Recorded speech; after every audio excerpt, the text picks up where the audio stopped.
Hello, this is Shelley with the Putnam County District Library, and as part of the Guiding Ohio Online grant, today we're going to look at Google Sheets. Last week we looked at Google Docs, and next week we are actually going to look at Google Presentation.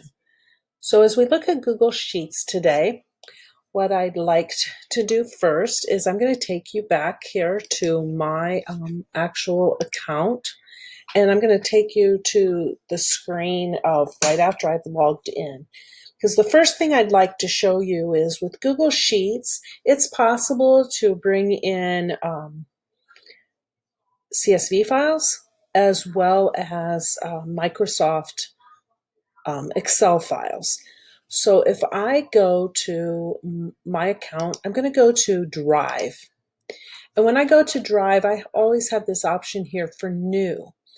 Now, I want you to make note that I am in Chrome, and it is much easier to bring in files when you're using Chrome. So if I go New, I can file upload. I can actually upload a whole folder. So if I would have a folder of information that I wanted to bring in, today I'm just going to show you how if I do file upload, I'm going to go, and I have this Microsoft Excel file back on my desktop. I click on this, and when I say open, down here in the bottom right, it brings up the file down here, and you can see it's got an X in front of it. The X in front of it tells me that it is still a Microsoft Office file. When I click on that, you will see the file open up, and you will see the option to open with Google Sheets. So if I click here, I can then open this with my Google Sheets. And then what happens is I have it now converted into a sheet, and it's in my drive, as well as it would still be saved on the desktop of the machine that I'm working on. So that is how you would bring in if you had any files that you had already that you wanted to then be able to use in Google. I'm going to go back here to my Google Drive. I'm going to go back a couple screens.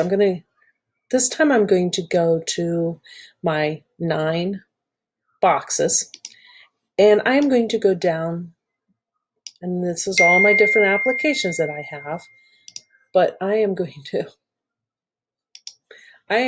to go to Sheets.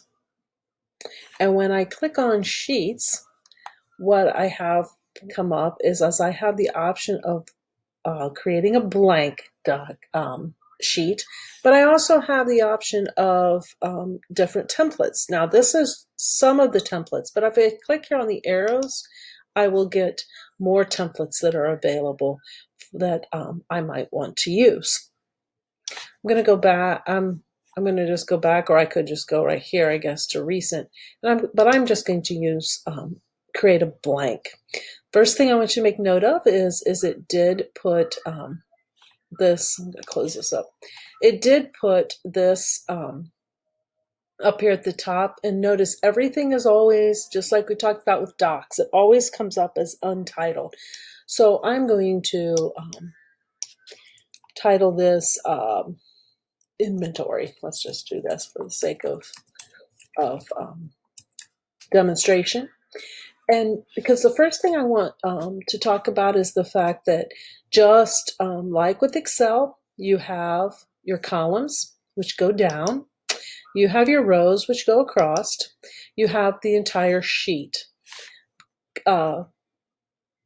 Columns are all alphabetical. Rows are all numeric. And the sheet then, I'm going to hide this menu down here. The sheet then this is just simply sheet 1. If I click on the plus, I can add a sheet 2, sheet 3, and so forth all the way across. And I can then, say I was doing an inventory and this is my sheet 1, I want to name. So I clicked on my arrow and I go to rename, and I'm going to title this movies. And then I'm going to go to sheet 2.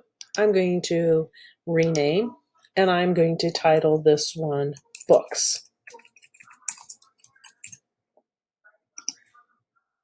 I can also go in and I can change the color. What that does is it puts a line across the bottom, makes it a little bit more noticeable that I'm in a different sheet, and so forth.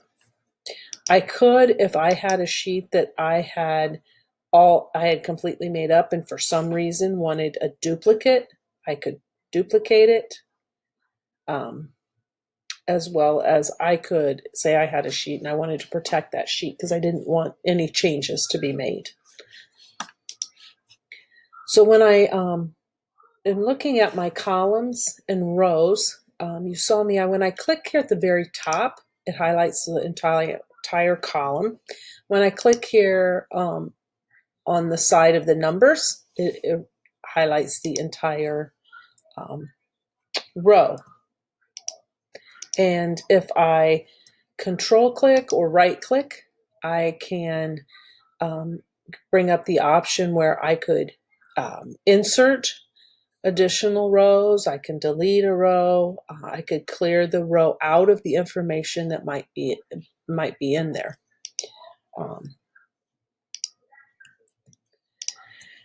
If I hold down the Shift key, I can highlight numerous rows. So from wherever I clicked to start and then click to end, it's going to highlight everything in between.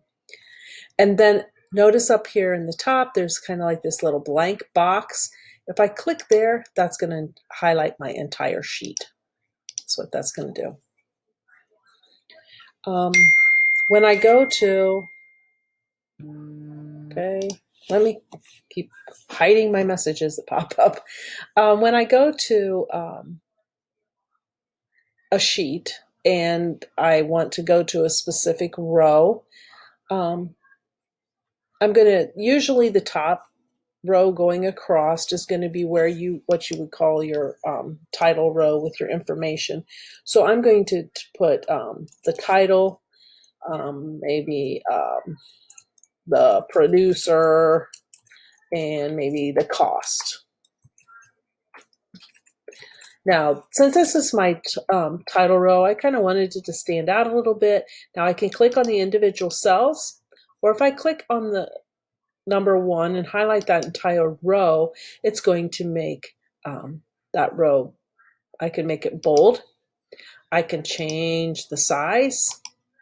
I can center it by going to the same information that you see when you're using Docs or Word or Excel. These toolbars are pretty much the same throughout. So I have that changed over. I centered it. I made it bold. I changed the size to 12. I'm going to, just for the sake of demonstration here, I'm going to just type, I want to make this extremely long. And then notice now how it looks like it's cut off.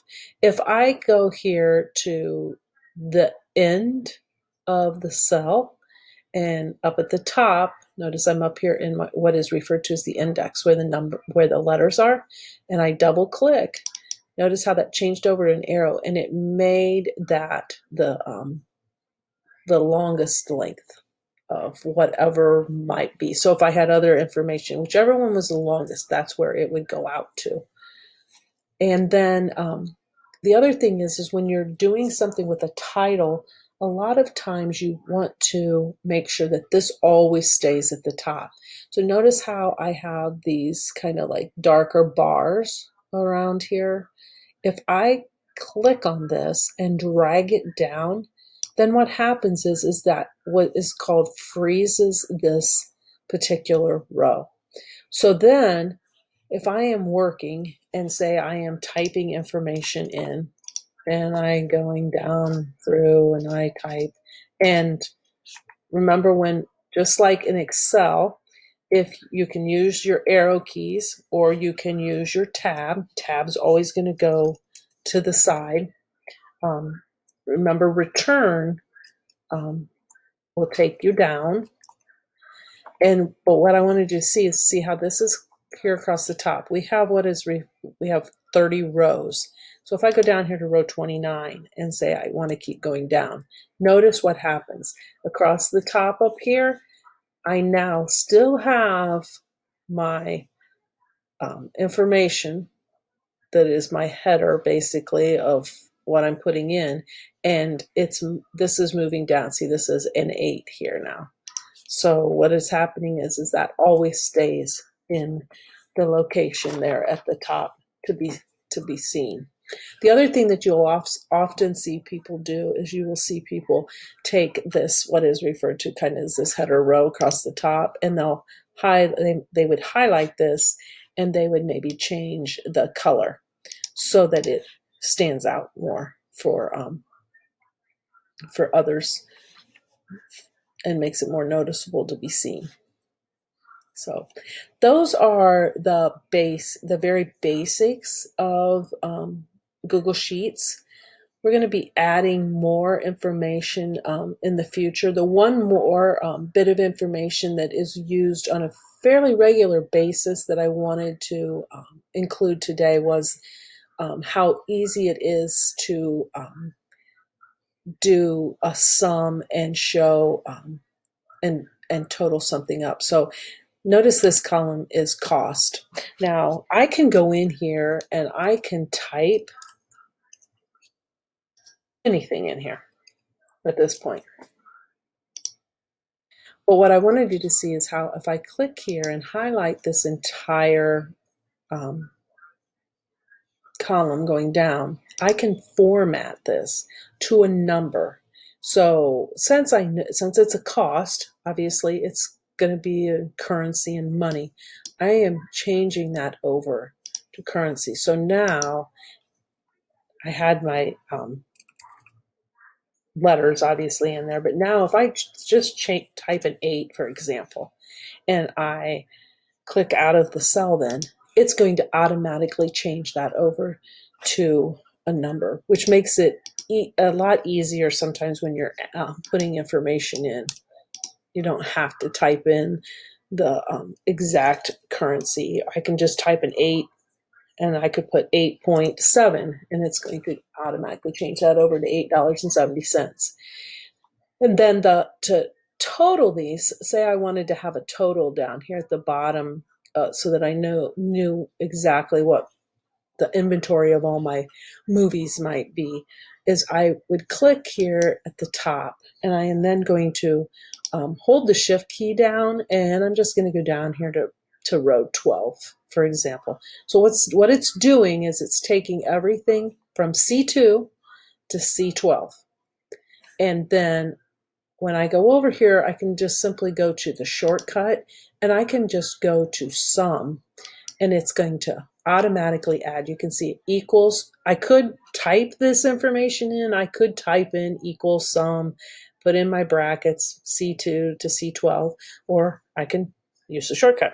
So when I do that, I hit return, enter that information. Now it is totaling up everything from C2 to C12. You can see there's many more options today, but